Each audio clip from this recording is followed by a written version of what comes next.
नमस्कार दोस्तों, आपको प्रियंका स्टडी 24 कहानी चैनल में स्वागत है। दोस्तों, ये कहानी ज़रूर सुनिएगा और एक लाइक भी कर दीजिएगा। ये कहानी मेरी दादी मुझे सुनाई थी। तो चलिए शुरू करते हैं। एक राजा की दो रानियां थी, बड़ी रानी और छोटी रानी। घर में बड़ी रानी की ही मर्जी चलती थी, छोटी रानी को अवहेलित करके रखा गया था। राजा भी छोटी रानी से उदासीन रहते थे। छोटी रानी के दिन अत्यंत कष्ट में बीत रहे थे। छोटी रानी के दो पुत्र थे, शीत और बसंत।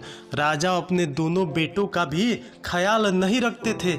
दोनों को न तो अच्छा भोजन मिलता था, न अच्छे वस्त्र। बड़ी माँ की जली कटी बातें भी उन्हें सुननी पड़ती थी। छोटी रानी सब देखती एवं सहती, पर बड़ी रानी को इससे भी संतोष नहीं था। वह हमेशा छोटी रानी को नीचा दिखाने की चेष्टा करती रहती थी। एक दिन दोनों रानियां नदी में स्नान करने गई। बड़ी रानी ने छोटे रानी को अत्यंत प्यार से कहा, आओ तुम्हारे माथे में साबुन लगा दूं। साबुन लगाते लगाते उसने चुपके से एक दवा की टिकिया उसके माथे पर घिस दी। दुखियारी छोटी रानी देखते ही देखते एक तोता बनकर टी टी करती हुई उड़ गई। घर आकर बड़ी रानी ने कहा, छोटी रानी तो नदी में डूब गई। राजा ने सहज ही विश्वास कर लिया, मानो राजभवन की लक्ष्मी चली गई। राजभवन में अंधकार फैल गया। छोटी रानी के दोनों पुत्रों शीत और बसंत के दुख की कोई सीमा न रही। उधर तोता बनी छोटी रानी उड़ती उड़ती एक राजा के राजभवन में जा बैठी। राजा ने कहा, सोने का तोता। राजा की बसंत लता नामक एक सुंदर बेटी थी। वह बोली, पिताजी मैं उस सोने के तोते को लूंगी। राजा के आदेश से उस तोते को पकड़ लिया गया और एक पिंजरे में बंद कर दिया गया। दिन बीतने लगे। उधर बड़ी रानी के 3 पुत्र हुए, लेकिन यह क्या, सभी पुत्र अत्यंत दुबले पतले, हड्डियों का ढांचा मात्र। ऐसा लगता था मानो फूंक देने से वे उड़ जाएंगे। बड़ी रानी का तो रो रो कर बुरा हाल। वह बड़े जतन के साथ अपने पुत्रों का पालन करती, खूब पुआ पकवान मांस मछली खिलाती, लेकिन वे मोटे नहीं हो पा रहे थे, संटी की तरह ही दुबले पतले थे। दूसरी ओर बड़ी रानी शीत बसंत को ठीक से खाना भी नहीं देती थी, फिर भी वो मोटे थे। यह देखकर वह और कूढ़ जाती। एक दिन जब शीत और बसंत पाठशाला से पढ़कर लौटे तो देखा कि उनकी बड़ी माँ रणचंडी बनी हुई है। उसने उन्हें देखते ही गालियों की बछौर शुरू कर दी। गला फाड़ फाड़ कर रोने लगी, उन्हें मारने लगी, सामानों को फेंकना शुरू कर दिया। जब राजा को इस बात की सूचना मिली तो वो दौड़े दौड़े आए और उससे पूछा, तुम्हें क्या हो गया है? रानी गुस्से से थर थर कांपती हुई बोली, मेरी सौत के ये दोनों पुत्र जब देखो मुझे उल्टा सीधा कहते हैं, गालियां देते हैं। जब तक इनके खून से मैं स्नान न कर लूं मेरा कलेजा ठंडा नहीं होगा। राजा ने कहा, ऐसा ही होगा। फिर उन्होंने जल्लाद को बुलवाया और आदेश दिया, इन दोनों भाइयों को मारकर इनका खून लाकर बड़ी रानी को दो। शीत बसंत का तो रो रो कर बुरा हाल, पर जल्लाद को तो राजा के आदेश का पालन करना था, सो उनके हाथ पैरों को रस्सियों से बांधकर बलि देने के लिए वह ले जाने लगा। शीत बसंत के चित्कार को सुनने वाला वहां कोई नहीं था। जल्लाद शीत बसंत को एक जंगल में ले गया। वहां उसके वस्त्र उसने उतरवा लिए और पेड़ की छाल उन्हें पहना दिया। शीत बोला, भाई हमारे भाग्य में यही था। जल्लाद ने उनके हाथ पैर खोल दिए और डबडबाई आंखों से कहा, राजा की आज्ञा है राजपुत्र, क्या करता, मुझे मानना ही था, पर तुम लोगों को मैंने अपनी गोद में खिलाया है, तुम्हारा खून मैं कैसे कर सकता हूँ? मेरे कपाल में जो लिखा है, तुम बक्कल के ऊपर चादर ओढ़ लो और इस जंगल से निकल जाओ, कोई तुम्हें राजपुत्र के रूप में पहचान नहीं पाएगा। यह कहकर उसने उन्हें जंगल से बाहर निकलने का मार्ग बता दिया और खुद राजभवन की ओर ओर लौटने लगा। रास्ते में उसने एक कुत्ते एवं सियार को मारा और उसका खून बड़ी रानी को दे दिया। खून पाकर बड़ी रानी बहुत खुश हुई। उसने उस खून से स्नान किया और खिलखिलाती हुई अपने पुत्रों को अत्यंत स्वादिष्ट भोजन कराया और खुद भी खाया। शीत बसंत दोनों जंगल के रास्ते से आगे बढ़े। वे चलते रहे पर जंगल का कोई अंत नहीं दिख रहा था। थककर वे एक पेड़ के नीचे बैठ गए। बसंत ने कहा, भाई बहुत प्यास लगी है, पानी मिलेगा? शीत बोला, हम लोग इतनी दूर तक चलकर आए हैं पर पानी तो कहीं नहीं, परंतु प्यास के कारण मेरी तो बहुत बुरी हालत हो गई है। बसंत बोला, ठीक है, तुम यहीं प्रतीक्षा करो, मैं देखता हूँ कि आसपास कहीं पानी है या नहीं। शीत ने कहा। शीत पानी की तलाश में चला। एक जगह उसे एक तालाब दिखाई दिया। समस्या थी कि पानी लेकर जाए कैसे। उसे अपनी चादर का ख्याल आया। अगर चादर को पानी में अच्छी तरह भिगो कर ले जाया जाए तो बसंत की प्यास मिट सकती है। यह सोचकर वह तालाब में उतरा। जिस राज्य की सीमा के अंतर्गत वह तालाब था, उस राज्य के राजा का अचानक देहांत हो गया था। राजा की कोई संतान नहीं थी। समस्या उत्पन्न हुई थी कि राज सिंहासन पर कौन बैठेगा। सिंहासन को तो खाली नहीं रखा जा सकता है। इस पर काफी विमर्श हुआ। अंत में मंत्रियों एवं प्रजा ने मिलकर तय किया कि जिस व्यक्ति के माथे पर राज तिलक होगा उसे ही सिंहासन पर बैठाया जाएगा। योजना अनुसार एक सफेद हाथी की पीठ पर सिंहासन बांधकर हाथी को छोड़ दिया गया। वो हाथी माथे पर राज तिलक वाले व्यक्ति की खोज में निकल पड़ा। इस क्रम में वह उस तालाब के पास पहुंचा जहां शीत अपनी चादर को पानी में भिगो रहा था। शीत के माथे पर राज तिलक देखते ही सफेद हाथी ने उसे अपनी सूंड से पकड़ा और सिंहासन पर बैठा दिया। शीत बसंत बसंत पुकारने लगा पर सब बेकार। सफेद हाथी शीत को लेकर तेजी से नगर की ओर चल पड़ा। इधर बसंत पेड़ के नीचे बैठा भाई के आने का इंतजार कर रहा था। बहुत देर तक जब उसका भाई नहीं आया तो डर के मारे वह रोने लगा। रोते रोते सारा दिन बीत गया। रात हुई तो रो रो कर वह वहीं सो गया। दूसरे दिन सुबह एक सन्यासी उधर से गुजरा। बसंत को उस हाल में देखकर उसे बड़ी दया आई। उसने उसे गोद में उठा लिया और जंगल में बनी अपनी कुटिया में ले गया। उधर सफेद हाथी शीत को लेकर उस राज्य की प्रजा के समक्ष उपस्थित हुआ। सभी ने नए राजा का स्वागत किया। शीत को राज सिंहासन पर बिठा दिया गया और उसे राज तिलक लगाया गया। शीत को कुछ समझ में नहीं आ रहा था कि हो क्या रहा है। उसे रह रह कर अपने भाई बसंत की बहुत याद आ रही थी। समय बीतने लगा। शीत ने परिस्थिति से समझौता कर लिया। वह कुशलतापूर्वक राजकाज संभालने लगा। अब उसे किसी भी चीज का अभाव नहीं था। उधर बसंत जंगल में सन्यासी की कुटिया में अपने दिन बिता रहा था। वह रोज हवन के लिए जंगल से लकड़ियां चुरा कर लाता, पूजा के लिए फूल तोड़ कर लाता और जंगल के कंद मूल खाकर अपना पेट भरता था। कभी कभी वह सन्यासी के पास बैठकर शस्त्रों एवं वेदों का ज्ञान भी प्राप्त करता था। शीत और बसंत के पिता पर दैवीय आपदा आई। उनका सारा राज्य नष्ट हो गया। राजा सब कुछ छोड़ छाड़कर अज्ञातवास को चले गए। बड़ी रानी की दशा भी अत्यंत दयनीय हो गई थी। भिक्षा मांगकर जीवन निर्वाह करने की नौबत आ गई, परंतु उसके फटे चिथड़े गंदे कपड़ों को देखकर लोग भी उसे दुत्कार देते।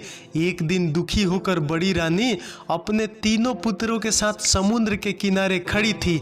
अचानक समुद्र की लहरों में तीनों पुत्र बह गए। रानी ने अपने पुत्रों को बचाने की बहुत कोशिश की पर सब बेकार। दुखी होकर वह भी सब। उधर राजा की बेटी, जहाँ पर शीत और बसंत की माँ तोता बनी हुई थी, बसंत लता अब बड़ी हो गई थी। अपनी रूपवती कन्या के लिए राजा योग्य वर की तलाश कर रहे थे पर वैसा वर उन्हें मिल नहीं रहा था। तब रानी से परामर्श कर उन्होंने स्वयंवर का आयोजन किया। स्वयंवर सभा में अनेक राज्यों के राजपूत उपस्थित हुए। राजा ने घोषणा की कि सारे राजपुत्र अपने आसन पर बैठेंगे और बसंत लता हाथ में माला लेकर सभी के सामने से गुजरेगी। जो राजकुमार उसे पसंद आएगा उसी के गले में वह वरमाला डालेगी। इधर बसंत लता ने स्वयंवर के लिए श्रृंगार करना आरंभ किया। बालों का जूड़ा बनाया, आंखों में काजल लगाया, पाँव में आलता लगा। फिर तोता बनी रानी से पूछा, और मुझे क्या चाहिए? तोते ने कहा, मैं अगर तुम्हारी जगह होती तो पाँव में सोने की पायल पहनती, इससे रुनझुन की बहुत मधुर आवाज आती है। बसंत लता ने सोने की पायल पहन ली। फिर पूछा, बोलो और क्या चाहिए मुझे? तोते ने कहा, अगर मैं तुम्हारी जगह होती तो सोने की जरी वाली साड़ी पहनती।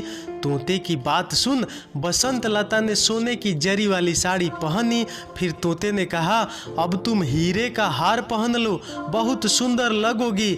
बसंत लता ने हीरे का हार पहन लिया। फिर पूछा, अब? तोते ने कहा, नाक में मोती की लौंग, कानों में जड़ाऊ, कर्णफूल और मांग में हीरे का टीका पहनने से ही नारी का श्रृंगार पूरा होता है। बसंत लता ने सारी चीजें पहन ली। तब तोते ने कहा, सब तो हुआ, पर गजमुखता न होने से श्रृंगार तो पूरा होगा ही नहीं। तुम्हारे पास तो गजमुखता है ही नहीं। अगर स्वयंवर में आए हुए राजकुमारों में से कोई गजमुखता ला दे तो समझना वही तुम्हारे योग्य वर है। सुनकर बसंत लता ने सारे साज श्रृंगार उतार दिए और घोषणा करवा दी कि जो राजकुमार उसके लिए गजमुखता लाएगा उसी से वह विवाह करेगी। घोषणा सुनते ही सारे राजकुमार गजमुखता की खोज में निकल पड़े। राजकुमार ने सुना था कि सभी हाथियों में गजमुखता नहीं होती है। समुद्र के किनारे पाए जाने वाले किसी किसी हाथी में ही गजमुखता होती है।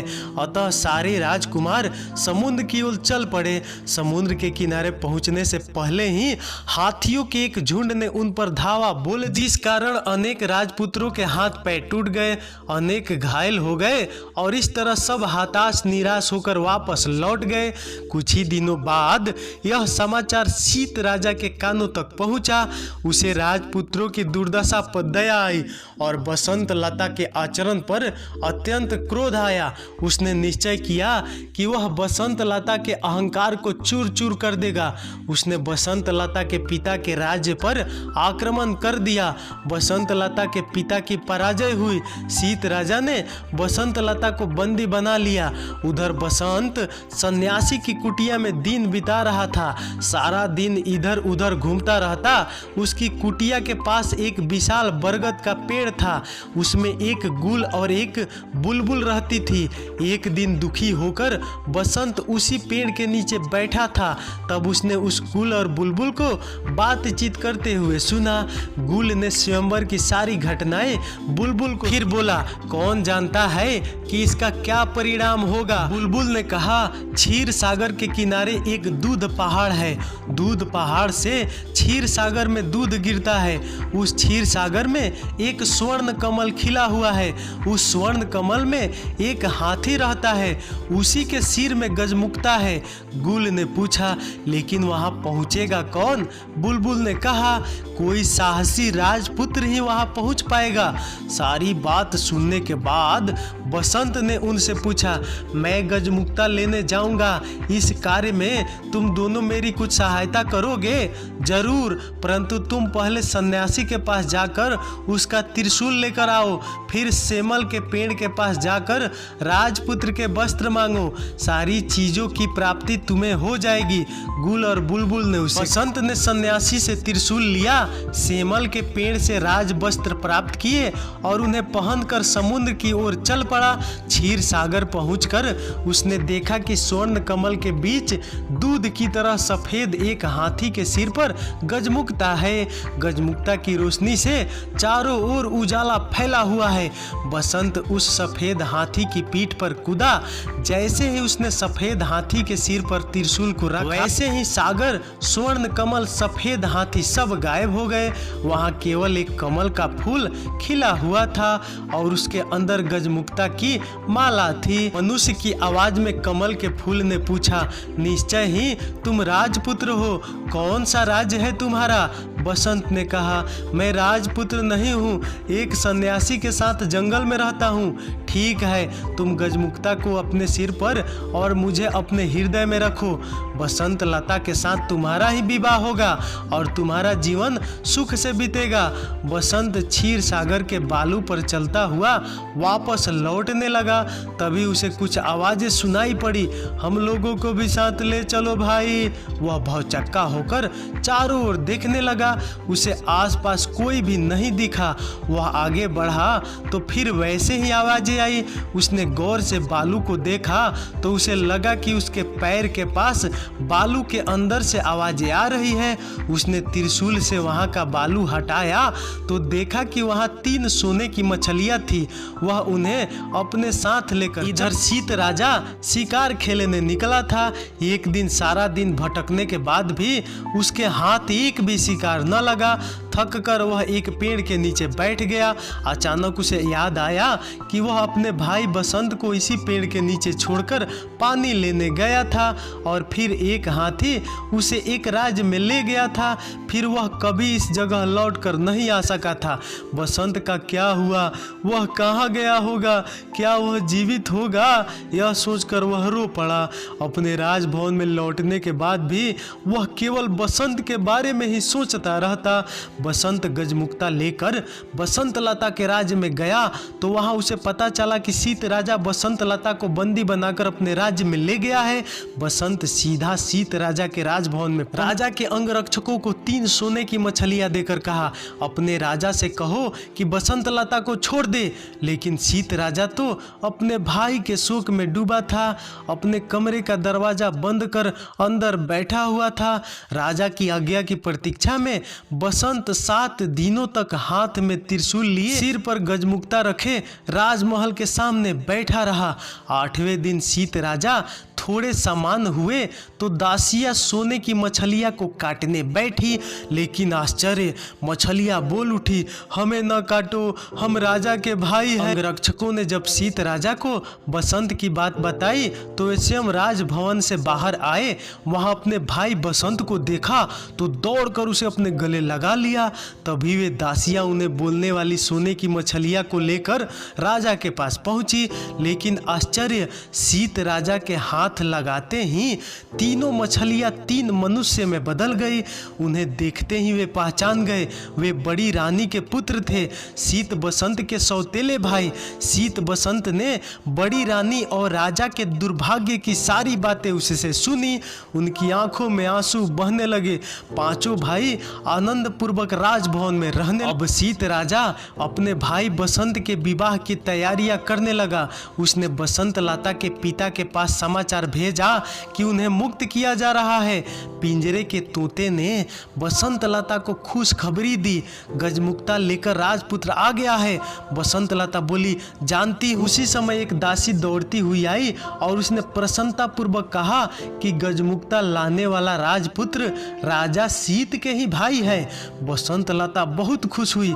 उसने तय किया कि वह अपने प्रिय तोते को आज अपने हाथों से स्नान कराएगी। उसने कपिला गाय के दूध में कच्ची हल्दी को पीसकर दूध में मिलाया और उससे तोते को स्नान कराने लगी। इस क्रम में बसंत लता के हाथ से तोते के माथे की दवाई जो बड़ी रानी लगाई थी पूछ गई। देखते ही देखते तोता एक सुंदर नारी बन गया। बसंत लता ने आश्चर्य से पूछा, तुम कौन हो, परी हो या देवी? वह बोली, मैं राजरानी हूँ, शीत और बसंत मेरे ही बेटे हैं। उसके बाद उसने अपने साथ घटी सारी बातों को उसे बता। अगले दिन बसंत लता के साथ बसंत का विवाह धूमधाम से संपन्न हुआ। विदा के समय बसंत लता ने अपने पिता से कहा, मैं पालकी में अकेली ही जाऊंगी। पिता ने पूछा, यह क्या बात हुई? बसंत लता बोली, मैंने प्रण लिया है कि सुबह प्रार्थना के समय अकेली रहूंगी। पिता बोले, ठीक है, जैसा तुम चाहती हो वैसा ही हो। सभी से विदा लेकर बसंत लता सुंदर पालकी में बैठ गई। उसने चुपके से छोटी रानी को अपनी पालकी में बैठा लिया। बसंत भी अपनी पालकी में बैठ गया। शीत राजा के महल के पास जब पालकी रुकी तब उससे बसंत लता के अलावा एक अपूर्व सुंदरी नारी भी उतरी। सब उसे आश्चर्यचकित होकर देख रहे थे। उस महिला ने पालकी से उतरते ही पूछा, कहाँ है मेरे शीत बसंत, मेरे पास आओ। माँ की पुकार सुनकर शीत बसंत दौड़कर आए और उससे लिपट गए। बड़ी रानी के तीनों पुत्र भी दौड़कर वहां पहुंच गए। इस सुखद समाचार को सुनकर थोड़े दिनों बाद राजा भी लौट आए। इस प्रकार छोटी रानी के दुखों का अंत हुआ। सभी के दिन सुखपूर्वक बीतने लगे। दोस्तों, यह कहानी मेरी दादी और नानी सुनाती थी। तो यह कहानी सुनकर अगर आपको आपकी बचपन याद आ गई होगी तो एक कमेंट जरूर करना कि हाँ, मैंने ये कहानी सुनी है या नहीं। तो चलिए फिर अगले वीडियो में मिलते हैं, तब तक धन्यवाद।